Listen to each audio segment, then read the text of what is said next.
Bonjour les cancers, je vous retrouve pour votre guidance du mois d'avril 2024. Évidemment, le lapsus parce que nous sommes toujours au mois de mars alors je tourne la vidéo.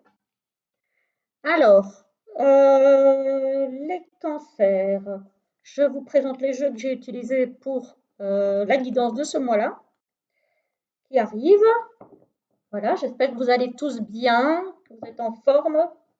Alors, pour la guidance générale, j'ai pris le tarot de Cricri de Christelle que vous pouvez retrouver sur Facebook, sur Insta, sur TikTok, je pense aussi, et sur sa boutique Etsy si certains de ces jeux vous intéressent. Voilà. Moi, j'aime beaucoup ce tarot aussi. J'aime beaucoup les couleurs, j'aime beaucoup la finesse des traits. Donc voilà.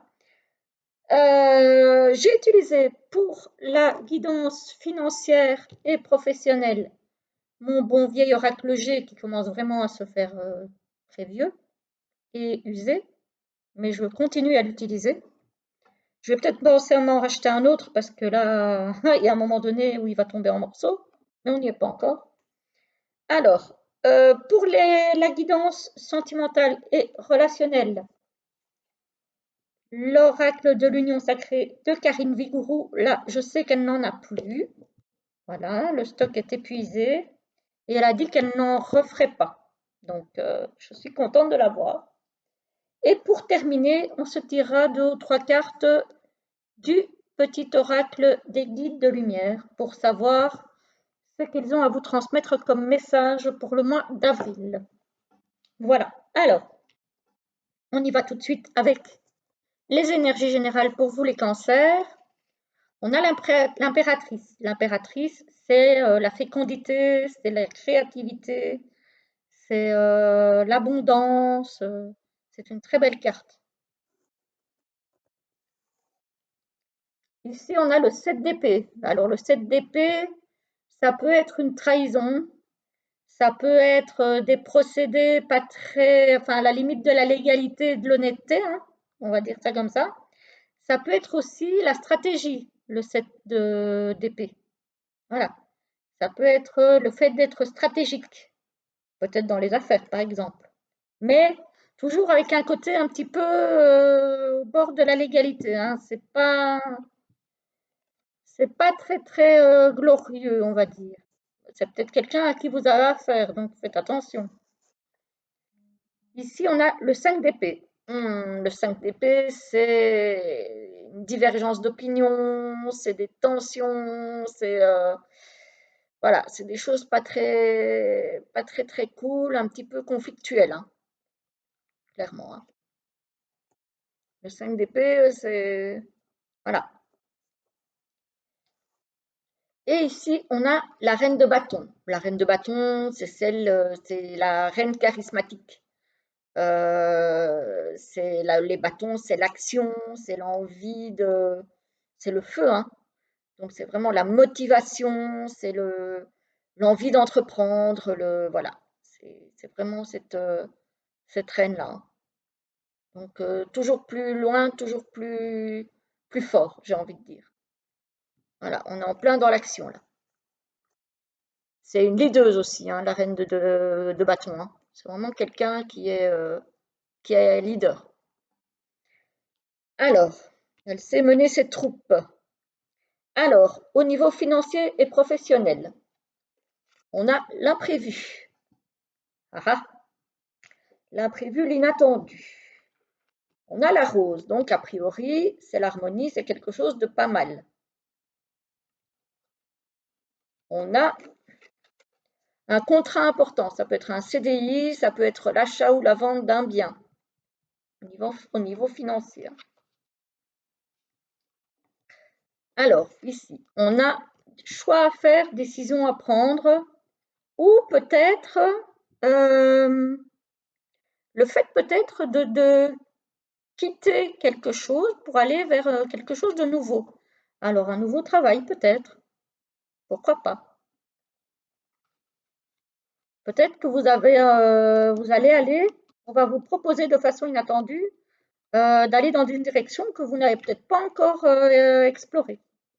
Ici, c'est pour un jeune homme, a priori, peut-être votre fils, votre neveu, votre petit frère, que sais-je. C'est général. Ici, j'ai le jeune homme qui est sorti, ça peut être aussi pour une femme, hein, mais voilà. On a la certitude. Alors, ici, on a le coquillage qui est une notion d'étranger, donc peut-être une proposition inattendue pour aller travailler à l'étranger, qui sait. Ici, j'ai plus la notion de peut-être une proposition peut-être inattendue de partir en voyage, peut-être aussi. Euh, voilà, ça peut être de tout, hein. Alors, ici, j'ai quoi? Ici, j'ai la médecine, j'ai le couple âgé,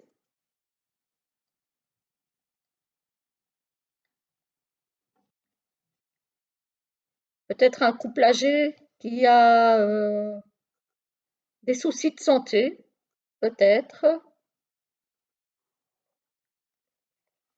On a ici la carte de l'été, c'est l'épanouissement, je vais dire, hein, parce qu'on n'est pas encore en été, hein, au mois d'avril. Et ici, on a le consultant, donc qui est peut-être le fils de ces deux personnes âgées. Alors, qu'est-ce que ça pourrait bien nous dire? Peut-être un couple âgé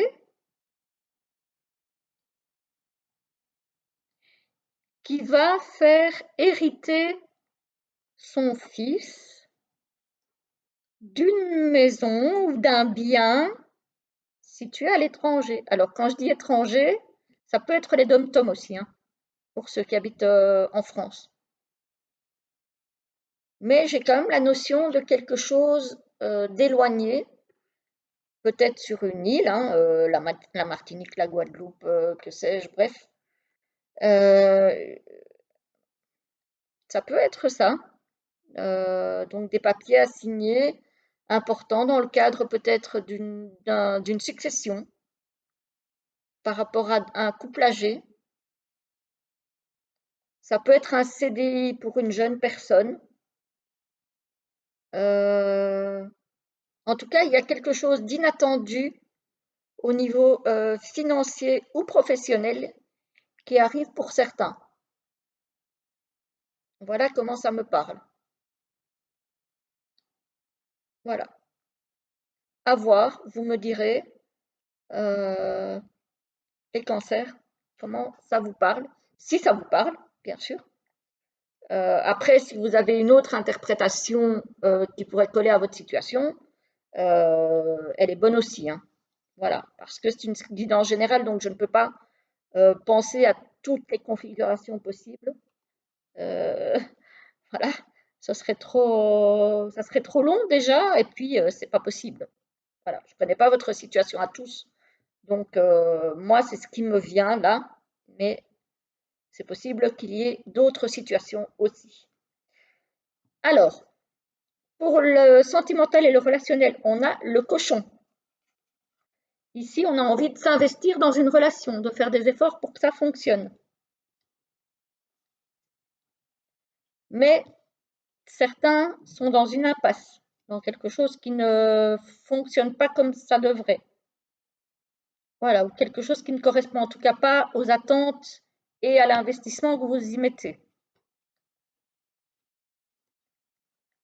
On a un problème d'ego ici. Peut-être que quelqu'un, au niveau relationnel, campe sur ses positions et peut-être que ça crée du coup des dissensions et qu'il y a quelque chose qui ne fonctionne pas. On a l'illusion. Oui. Alors peut-être que vous vous êtes investi dans une relation en espérant, en croyant que ça allait fonctionner et puis finalement, ben, cette relation n'est peut-être pas à hauteur de vos attentes. Ça peut concerner une relation sentimentale, ça peut aussi concerner une autre relation, qu'elle soit amicale, professionnelle ou n'importe, hein. Alors, ici, on a des signes.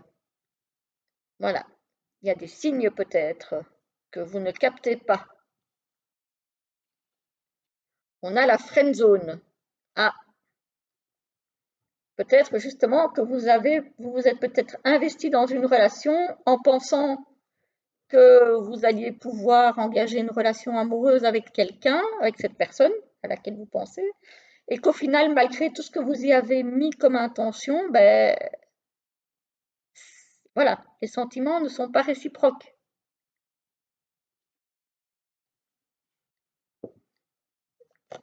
Ah ben, à un moment donné, effectivement, la corde, elle casse.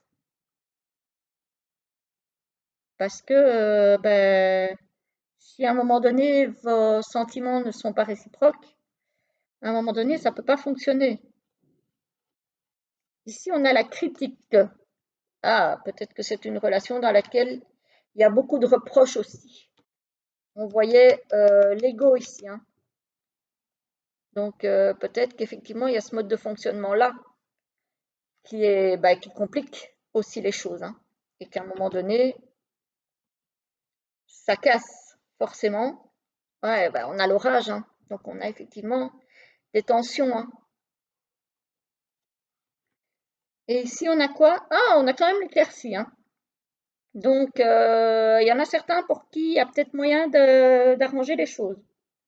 Voilà, peut-être avec une meilleure communication, mettre les choses sur la table, discuter, faire le point, etc., sur les attentes de l'un, de l'autre, faire des compromis. Voilà. Donc, oui, il y a de tout, hein. C'est très, très varié. Il y a des relations pour qui ça va se passer. Il y aura des orages, il y aura des tensions, il y aura des critiques, mais au final, en mettant les choses à plat, ça va s'arranger. Puis il y en a d'autres où clairement, la corde risque de casser parce que vos attentes ne sont pas les mêmes et que l'un s'investit peut-être plus que l'autre et ne reçoit pas le retour. Donc du coup, bah, ça ne peut pas fonctionner. Donc voilà, il y a tout ça pour vous les cancers ce mois-ci. Alors, on va prendre un petit message des guides de lumière. Alors, on va en prendre deux ou trois selon ce qui tombe, et pas plus que trois, hein. Sinon c'est trop. Alors, hop là. Bon, je vais la chercher, j'arrive.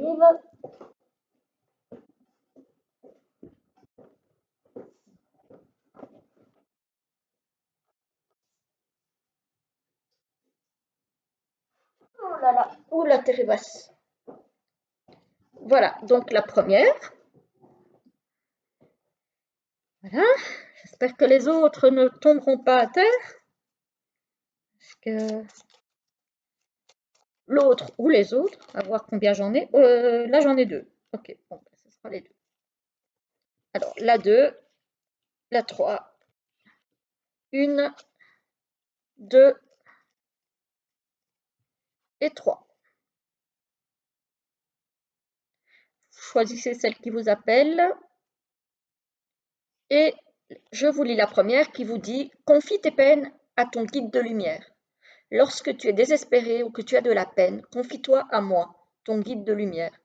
Donne-moi ton lourd fardeau. Je puis t'alléger et te consoler. Fais-moi confiance car je t'aime et je te protège. » Très beau message, hein. Franchement, très très beau message. La deuxième nous dit « Observe les animaux. Apprends ce que les animaux te montrent. Ils sont simples, aimants, fidèles et vrais. Ils te donnent et vont à l'essentiel. Retrouve ton essence, simplifie ta vie, tes relations et tes priorités, et agis selon ce qui est bon pour toi. Je suis totalement d'accord avec ça. Et la troisième vous dit, fais de la méditation. Prends l'habitude de méditer régulièrement. Cela est nécessaire à ton centrage et calme ton être intérieur. Tu prends ainsi le recul nécessaire par rapport à certaines situations de la vie. Là aussi, je suis totalement d'accord avec les guides.